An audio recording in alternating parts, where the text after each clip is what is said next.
Welcome back to Hardball. It may be hard to believe that a Nobel Peace Prize could create such conflict, such war-like attitudes, but it appears to be so for President Obama. Isn't Nobel backlash real, or has it been ginned up by the right? Vanity Fair columnist Christopher Hitchens wrote about Obama's award in this week's Newsweek, and Mark Green runs Air America Radio and is author of Change for America. By the way, Christopher Hitchens is a columnist for Vanity Fair and celebrated for that role.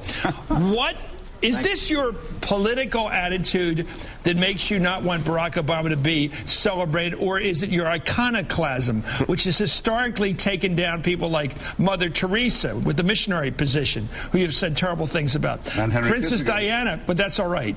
Well, that's all right. But Princess Diana, is this just another icon that you're classing here? Mother Teresa and Henry Kissinger both won the Nobel Peace Prize, for example, neither of them having done anything for peace, and Kissinger having only done things for war. My first, if you want to call it iconoclasm, is that I think... You called Mother Teresa a thieving, fanatical Albanian dwarf. Yes. Well, anything you say about Barack Obama is kind of puny compared to that. That's nothing to what she said when she took up the Nobel Prize award and made her speech in Stockholm and said the main threat to world peace is abortion and contraception, the moral equivalence of murder. I mean, and Princess Diana is a simpering Bambi narcissist. That's also true. Okay, so what do you think of Barack Obama? Putting these in context. At least no one tried to give Princess Diana the Nobel Peace Prize, though they did give it to another person involved in the landmine. What is wrong with him taking it? Well, it would be like giving someone an Oscar in the hope that he would one day make a good motion picture. It's a virtual award. It's for good. It's not for winning the election. It's not. No, it's not. It's winning the election is not a victory for peace on its own. He hasn't brokered a single agreement. Hillary Clinton this weekend, minor it may seem, brokered a reasonable agreement between Turkey and Armenia. It's at least that's something. I think smashing 8 years of rule by the war hawks was a successful move for peace. Well, you must love the Stockholm Committee because they've already given prizes to four people who were. You can't do this. No. Al Gore got one. Jimmy Carter got one. I'm for both those guys. I'm not with Yasser Arafat. I'm not with Lee Dak-to, and I'm not with Kissinger. Well, Lee Dak-to had the grace to turn it down because the prize he got with Henry Kissinger was spurious. It was for an agreement that was designed to break down and lead to war. Let me go to Mark Green. Welcome back to the show, Mark. After your recent attempt at political office, which I always salute, and I liked your note about it, isn't always the right direction for a family man. That said, defend the honor of Barack Obama, the Nobel Peace Laureate. He needs no defense from me. Christopher and I don't get a vote on the committee, but until recently I would have thought it's a good thing for an American president to win the Nobel Peace Prize, just like it would have been a good thing, not vital to our national interest, to have won the Olympics in 2016. Christopher's thoughtfulness accepted. There are a lot of Kanye Wests out there belly-aching that Obama has undeservedly won this award. Christopher may be right that implicitly deeds are better than words. It would have been nice if he had signed a peace agreement somewhere. But for authors just for example, yeah, fine. Words count too. And when JFK said "Ich bin ein Berliner," and when Lenin said "bread, peace, and land," those were just words, but they laid out a vision that eventually became true. So the Nobel Committee thought, A, negatively, better that he didn't dig us into a hole by unilaterally invading the wrong country, and B, he's laid out a vision of a world with less nuclear weapons and more diplomacy. They thought that was a very good thing, and so do I. Well, that's exactly what's wrong with the award. The chairman of the committee said it's like encouraging and enhancing, was his word, giving the examples of Willy Brandt in 1971 and Mikhail Gorbachev in 1990. Are they pushing our foreign policy? No, those were the two examples. Are they pushing us? Well, no, wait. Of course it's an attempt to intervene in American internal affairs. That's all right. So was the award to Carter. It was deliberately, they said, it's to rebuke Bush's policy in Iraq. Giving it to Cordell Hull, they said it's because he's anti-isolationist. We want to change American politics. That's their right to try. I don't dispute it. But what they can't say is that Obama's done what Brandt did, going to the Warsaw Ghetto, opening relations with... But he'd already done all that by the time he got the prize. Okay, can I try something? Gorbachev, by the time he got the prize in 1990, had already signed the big deal with Reagan. Okay, I'll ask you this. Can you picture Ronald Reagan having been invited to share by the Swedes a prize with Mikhail Gorbachev? If you can, you've got more imagination. No, he's a man of the right. They're never going to give an award to a man of the right. Let me ask answer this question, no. Here's what I think their case is. You said it. After years of unilateralism, of go-it-alone cowboyism, of mocking Europe, refusing to be multilateral, refusing to deal with other nations as equal, we bring in a president, we elect him, and he comes in on a platform of saying, no more go-it-alone, we're going to join the world, we're going to work through diplomacy, not war.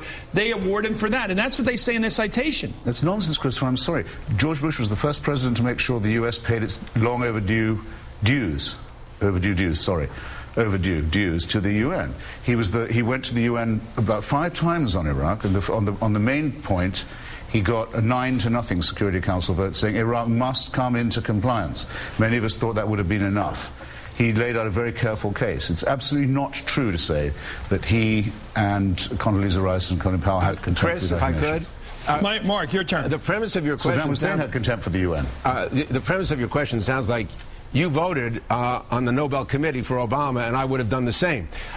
Christopher is, for the first time in my experience, establishing a cost-benefit analysis of when someone should get and when someone and/or should reject a Nobel Prize. You can come up with other winners who may be more worthy. Hypothetical, and I'm not going to disagree with that. But remember that young woman actress who won for Happy-Go-Lucky an Oscar? So no one said she's no Meryl Streep. Well, Barack Obama has a plan and a vision, and in 8 months he hasn't implemented it. But I think at the least he's proving to be our Reagan. Remember how many liberals then and now are upset that Reagan was so much more popular than his policies? He connected to people because of a certain eloquence and personality. Obama, too, on the other side, is extremely popular in the world. And Chris and Christopher, if this award means that he is even more popular, more so than even now, than chiefs of state in other countries, when he in the future tries to do something, economic, military, UN, winning the Nobel Peace Prize for an American president is a good thing. It would be insane and idiotic and unprecedented for the head of a free country to turn it down.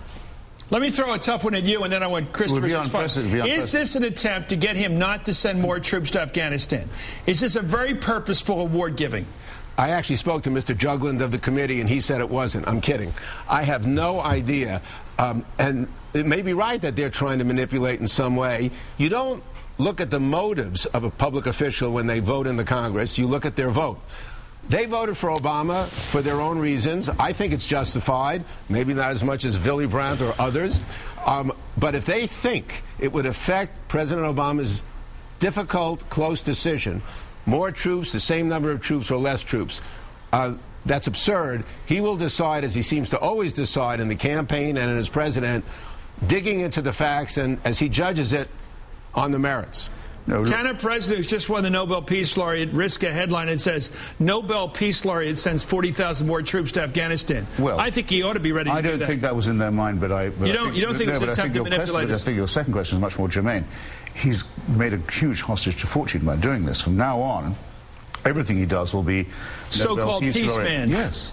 It's a crazy thing to do before you've done anything to deserve it, to earn it. He hasn't brokered a single even handshake deal of the kind that breaks down so often. He's done nothing remotely like it. Yeah. I would say it's un-American. Can I ask a positive question? How is he likely to win it? Could he win it, in your eyes, prematurely, if we do get Ahmadinejad and the Iranian Revolutionary Guard behind him, that faction behind him, to relent on nuclear weaponry? I would say this would be the test case. Yeah. Iran... If you can get them to relent. Two things. Iran must say we'll help them get nuclear power, but not nuclear weapons. Right. Firm distinction. They signed the relevant treaty. They're breaking it. In the meantime, they don't even let their own people interfere in their own internal affairs. They describe everyone else as interfering with the Iranian people. Yeah, but the nuclear thing is what we care about. Remember the human rights dimension of the Peace Prize is very evident. Chris, people like Mandela. In a sentence. If you could get Iran, if you could help Iran to become a democracy, and help it to disarm. You see, you guys on the right, you neoconservatives, you think he has to change the internal politics of Iran to earn the Peace Prize. I'm saying get the nuclear weapons out of the system. Two things are completely inseparable. The Iranians are doing this. This is what neos do. what you guys do. You will do anything to make it impossible. The Islamic Republic is doing this. This is why the world hates Bush and what he stands for. We interfere in other people's domestic politics. The Iranians did not dislike Bush at all. He called it right. He said the thirst for nuclear weapons by the mullahs is part of the campaign to stay a dictatorship. Okay, I think it's interventionism. Go ahead. Your last thought, We've Mark. heard this argument before. I suddenly realized in the campaign, a lot of Obama haters and critics said, he's young, he talks well, but what's he done? The same argument now. He talks well, but what's he done? He's changed the perception of America. He hasn't invaded the wrong country. Of State said, Mr. And he's Green. on the right track. One thing great about Nobel is lauding him. Mr. Green, that's what his Secretary of State said. Mr. Hitchens has once again clarified the distinctions between sophisticated liberal opinion and neoconservatism. We heard it here tonight. That's called interventionism. That's why the world is mad at Bush. Thank you, Christopher Hitchens. Anytime. Brilliant writer, brilliant provocateur. And Mark Green, welcome back to the front.